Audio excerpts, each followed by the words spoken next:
Assalamualaikum warahmatullahi wabarakatuh. Perkenalkan, nama saya Yerni, NIM 21650.012. Pada video kali ini saya akan mereview kembali materi keamanan komputer, yaitu protokol pengamanan jaringan komputer. Konsep dasar keamanan jaringan komputer adalah proses untuk mencegah dan mengidentifikasi penggunaan yang tidak sah dari jaringan komputer. Tujuan dari keamanan jaringan komputer adalah untuk mengantisipasi resiko jaringan komputer berupa bentuk ancaman fisik maupun logik, baik langsung ataupun tidak langsung, yang mengganggu aktivitas yang sedang berlangsung dalam jaringan komputer.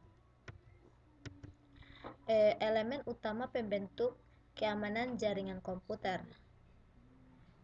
Ada tembok pengamanan baik secara fisik maupun maya yang ditaruh di antara piranti dan layanan jaringan yang digunakan serta orang-orang yang akan berbuat jahat.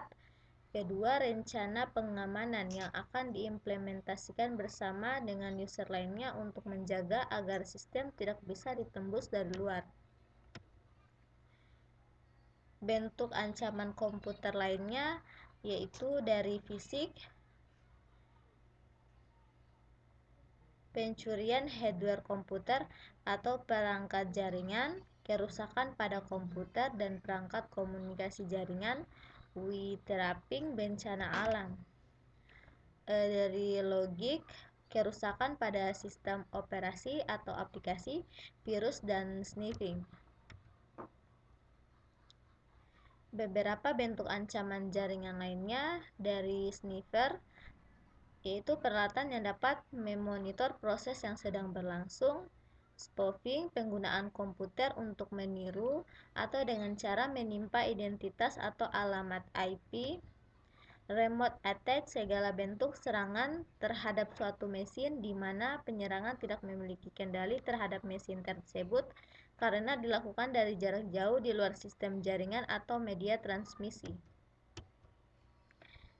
Bentuk ancaman lain yaitu hole, kondisi dari software atau hardware yang bisa diakses oleh pemakai yang tidak memiliki otoritas atau meningkatnya tingkat pengaksesan tanpa melalui proses otorisasi.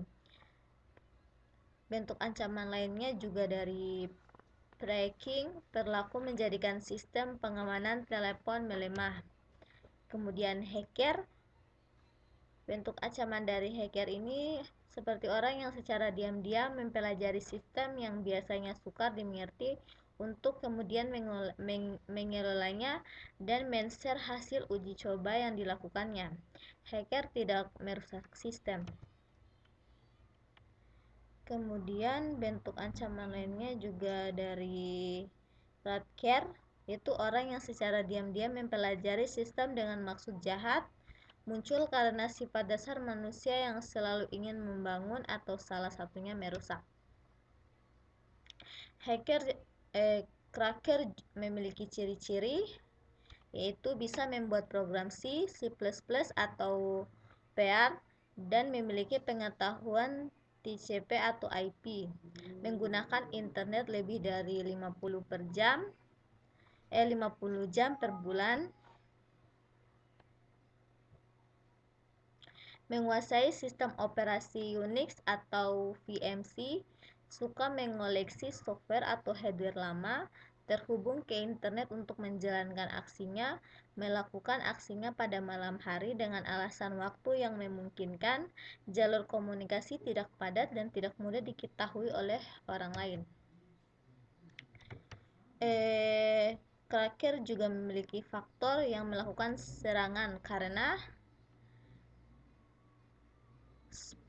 speed atau kecewa, balas dendam, sport, petualangan, profit, mencari keuntungan dari imbalan orang lain, kemudian mencari perhatian karena alasan politik.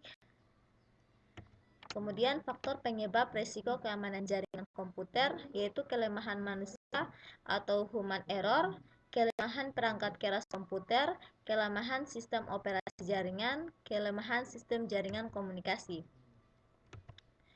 Untuk metode penyerangan komputer metode penyerangan keamanan jaringan komputer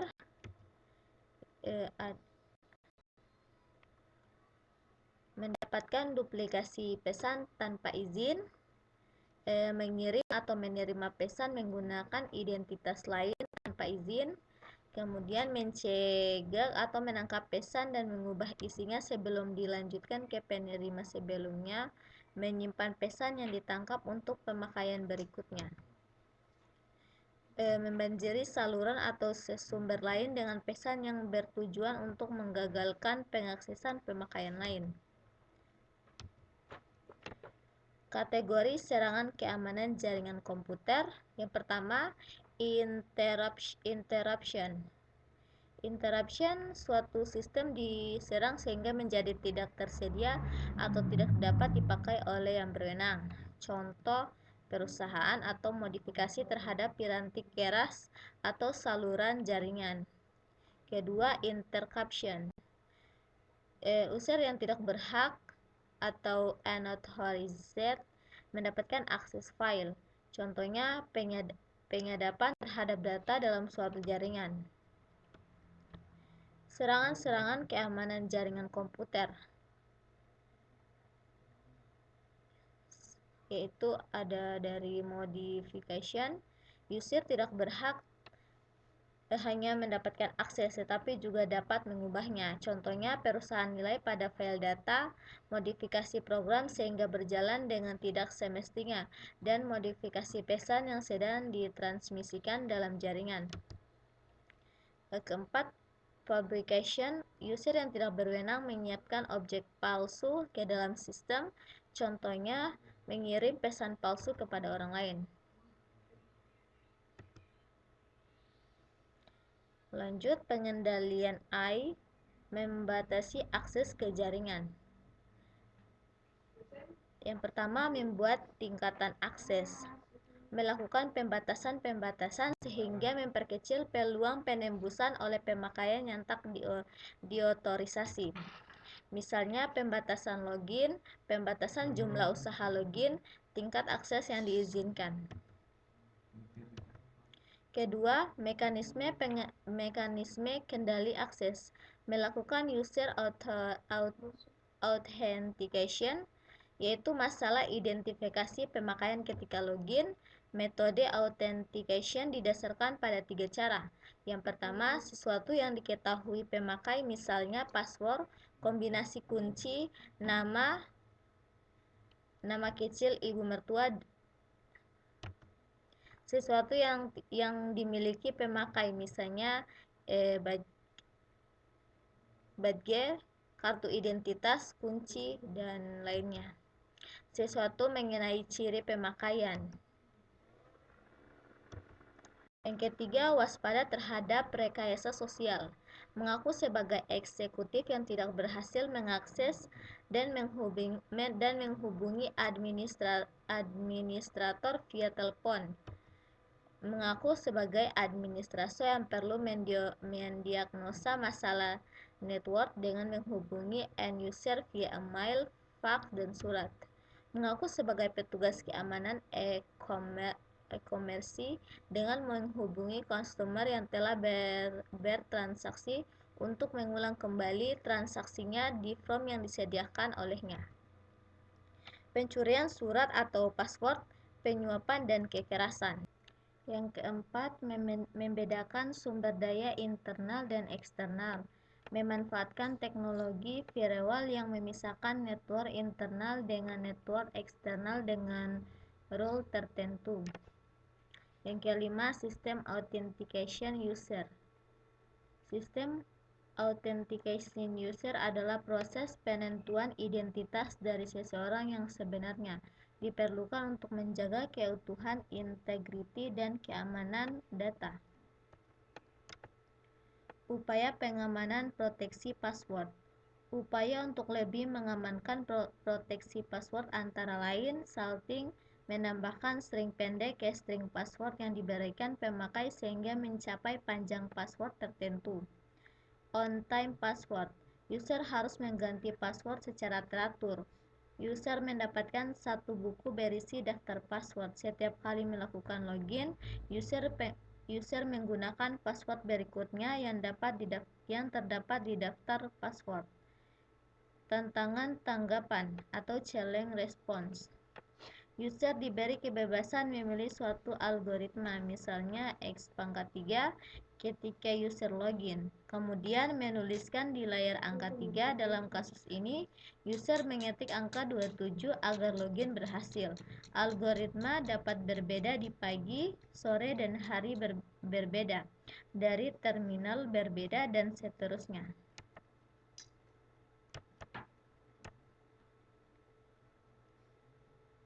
Satu daftar panjang, pertanyaan dan jawaban. Variasi terhadap password adalah mengharuskan pemakai memberi satu daftar pertanyaan panjang dan jawabannya. Pada saat login, komunikasi memilih salah satu dari pertanyaan secara acak, menanyakan ke user dan memeriksa jawaban yang diberikan. Contoh-contoh produk autentikasi user. Yang pertama, Secure Access Control Encryption. Kedua, SK atau Bellcode. Ketiga, Password Authentication Protocol. Keempat, Challenge Header Authentication Protocol. Kelima, Remote Authentication Dial-in User Service. Keenam, Terminal Asset Controller Access Control System. Melindungi aset organisasi. Ada dua cara dalam melindungi aset organisasi dalam jaringan komputer, yaitu secara administratif atau fisik dengan membuat rencana kemungkinan terhadap bencana, program penyaringan calon pegawai sistem informasi, program pelatihan user, dan kebijakan akses network. Secara teknis, dengan menerapkan firewall dan membentuk FNP. Konsep firewall keamanan jaringan komputer. Firewall adalah sistem atau kelompok sistem yang menetapkan kebijakan kendali akses antara dua jaringan. Secara prinsip, firewall dapat dianggap sebagai sepasang mekanisme. Satu, membentuk lalu lintas. Yang kedua, mengizinkan lalu lintas jaringan. Firewall digunakan untuk melindungi jaringan Anda dari serangan jaringan pihak luar. Firewall tidak dapat melindungi dari serangan yang tidak melalui firewall, serangan dari seseorang yang berada di dalam jaringan Anda, serta dari program-program aplikasi yang ditulis dengan buruk. Secara konseptual, terdapat dua macam firewall, yaitu network level dan application level. Network level didasarkan pada keputusan mereka pada alamat sumber, alamat tujuan, dan port yang terdapat dalam setiap paket IP. Application level biasanya adalah host yang berjalan sebagai proxy server yang tidak mengizinkan lalu lintas antar jaringan dan melakukan logging dan auditing lalu lintas yang melaluinya. Istilah firewall. Yang pertama, host, suatu sistem komputer yang berhubungan pada suatu network. Yang kedua, bastion host, sistem komputer yang harus memiliki tingkat sekuritas yang tinggi. Mengapa? Karena sistem ini rawan sekali terhadap serangan hacker dan cracker, karena biasanya mesin ini diekspos ke network luar atau internet dan merupakan titik kontak utama pada user dari internet network.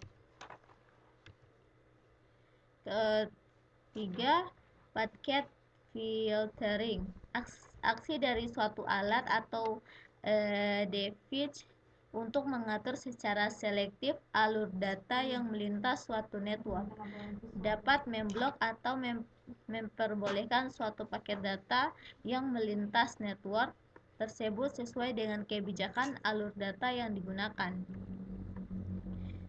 Keempat, perimeter network, suatu network tambahan yang terdapat di dalam network yang dilindungi dengan network eksternal untuk menyediakan layer tambahan dari suatu sistem keamanan. Keuntungan firewall. Fokus dari segala keputusan sekuritas karena merupakan satu titik tempat keluar masuknya trafik internal pada suatu jaringan. Dapat menerapkan suatu kebijakan sekuritas.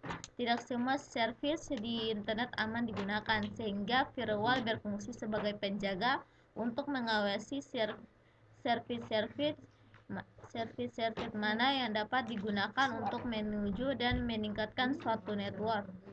Dapat mencatat segala aktivitas yang berkaitan dengan alur data secara efisien. Dapat digunakan untuk membatasi penggunaan sumber daya informasi. Klasifikasi desain firewall. Pertama, paket filtering. Sistem paket filtering adalah router yang melakukan routing paket antara internal dan eksternal network secara selektif sesuai dengan security policy yang digunakan pada network tertentu. Informasi yang digunakan untuk menyeleksi paket-paket tersebut adalah IP address asal, IP address tujuan, protokol, port TCP atau UDP asal, port TCP atau UDP tujuan.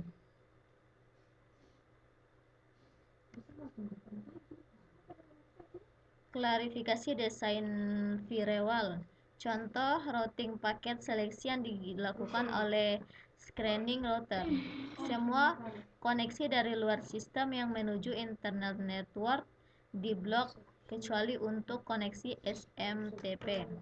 Memperbolehkan servis email dan file transfer protokol, tetapi memblok servis-servis berbahaya seperti trivial file transfer protokol, X-Window, remote procedure, dan R-Service. Keuntungan dari paket filtering atau screening router bersifat transparan dan implementasinya relatif lebih mudah dibandingkan metode firewall yang lain. Kekurangan dari paket filtering atau screening router. Tingkat keamanannya masih rendah, masih memungkinkan adanya IP spoofing, tidak adanya screening pada layer-layer di atas network layer. Kedua, application level gateway. Proxy merupakan perantara antara internal network dengan external network. Proxy server merupakan aplikasi spesifik atau program server yang dijalankan pada mesin firewall. Program ini mengambil user request untuk internet service seperti FTP, Telnet, dan HTTP dan meneruskannya. Keuntungan dari sistem proxy. Tingkat keamanannya lebih baik daripada screening router. Deteksi paket yang dilakukan sampai pada layar aplikasi. Kekurangan dari sistem proxy. Performanisnya lebih rendah daripada screening router karena terjadi penambahan header pada paket yang dikirim. Aplikasi yang disupport oleh proxy ini terbatas. Sistem ini kurang transparan. Yang ketiga, circuit level gateway merupakan sistem yang berdiri sendiri atau fungsi khusus yang terbentuk dari tipe application level gateway. Tipe ini tidak mengizinkan koneksi TCP end-to-end. Cara kerja circuit level gateway adalah gateway akan mengatur kedua hubungan TCP tersebut. Satu antara dirinya dengan TCP pada pengguna lokal, serta satu lagi antara dirinya dengan TCP pengguna luar. Saat dua buah hubungan terlaksana, gateway akan menyalurkan TCP segmen dari satu hubungan ke lainnya tanpa memeriksa isinya. Fungsi pengamanannya terletak pada penentuan hubungan mana yang diizinkan. Arsitektur dasar firewall. Yang pertama, arsitektur dual homed host. Sistem DHG menggunakan sebuah komputer dengan paling sedikit dua network interface. Interface pertama dihubungkan dengan jaringan internal dan yang lainnya dengan internet. Dua homed host berfungsi sebagai bastion host. Yang kedua, screen host. Pada topologi SHG, fungsi firewall dilakukan oleh sebuah screening router dan bastion host. Router ini dikonfigurasi sedemikian sehingga akan menolak semua trafik kecuali yang ditujukan ke bastion host, sedangkan pada trafik internal tidak dilakukan pembatasan. Dengan cara ini, setiap client service pada jaringan internal dapat menggunakan fasilitas komunikasi standar dengan internet tanpa harus melalui proxy. Ketiga, screened subnet. Firewall dengan arsitektur screened subnet menggunakan dua screening router dan jaringan tengah antara kedua router tersebut di mana ditempatkan bastion host. Kelebihan susunan ini akan terlihat pada waktu optimas penempatan server. Konsep VPN. VPN atau jaringan pribadi maya sama dengan jaringan pribadi pada umumnya, di mana satu jaringan komputer suatu lembaga atau perusahaan di suatu daerah atau negara terhubung dengan jaringan komputer dari satu grup perusahaan yang sama di daerah atau negara lain. Perbedaannya hanyalah pada media penghubung antar jaringan, yaitu pada VPN media penghubungannya masih milik perusahaan atau grup itu sendiri. Pada VPN, media penghubungannya adalah jaringan publik seperti internet. Cara membentuk VPN. Yang pertama, tunneling. VPN ini dibuat dengan suatu tunnel di dalam jaringan publik untuk menghubungkan antara jaringan satu dan jaringan lain dari suatu grup atau perusahaan yang ingin membangun VPN tersebut. Seluruh komunikasi data antar jaringan pribadi akan melalui tunnel ini, sehingga orang atau user dari jaringan publik yang tidak memiliki izin untuk masuk tidak akan mampu untuk menyadap, mengacak atau mencuri data yang melintas di tunnel ini. Ada beberapa metode tunneling yang umum dipakai, diantaranya IPX to IP tunneling, PPP to IP tunneling.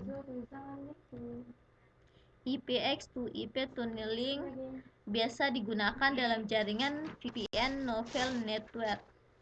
Jadi dua jaringan novel yang terpisah akan tetap dapat saling melakukan komunikasi data melalui jaringan publik internet melalui tunnel ini tanpa khawatir akan adanya gangguan pihak ketiga yang ingin mengganggu atau mencuri data.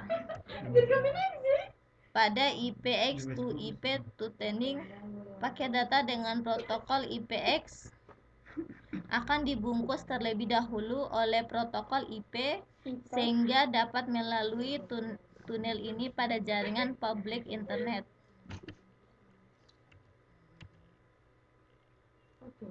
PP to IP tunneling sama halnya untuk PP to IP tunneling, di mana PP protokol di-encapsulated oleh IP protokol. Kedua, firewall. IP hiding atau mapping. Kemampuan ini mengakibatkan IP address dalam jaringan dipetakan atau ditranslasikan ke suatu IP address baru. Dengan demikian, IP address dalam jaringan tidak akan dikenali di internet. Privilege limitation. Kita dapat membatasi para user dalam jaringan sesuai dengan otorisasi atau hak yang diberikan kepadanya. Misalnya, user A hanya boleh mengakses homepage sedangkan user B boleh mengakses homepage, email, dan news. Outset limitation. Kita dapat membatasi para user dalam jaringan hanya untuk mengakses ke alamat-alamat tertentu di internet di luar jaringan kita.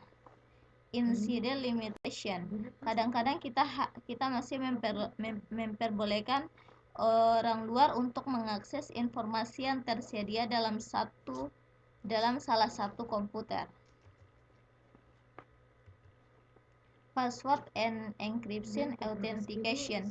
Beberapa user di luar jaringan memang diizinkan untuk mengakses ke dalam jaringan kita untuk mengakses data dan sebagainya, dengan terlebih dahulu harus memasukkan password khusus yang sudah terenkripsi. Sekian dari saya, mungkin itu saja yang dapat saya jelaskan.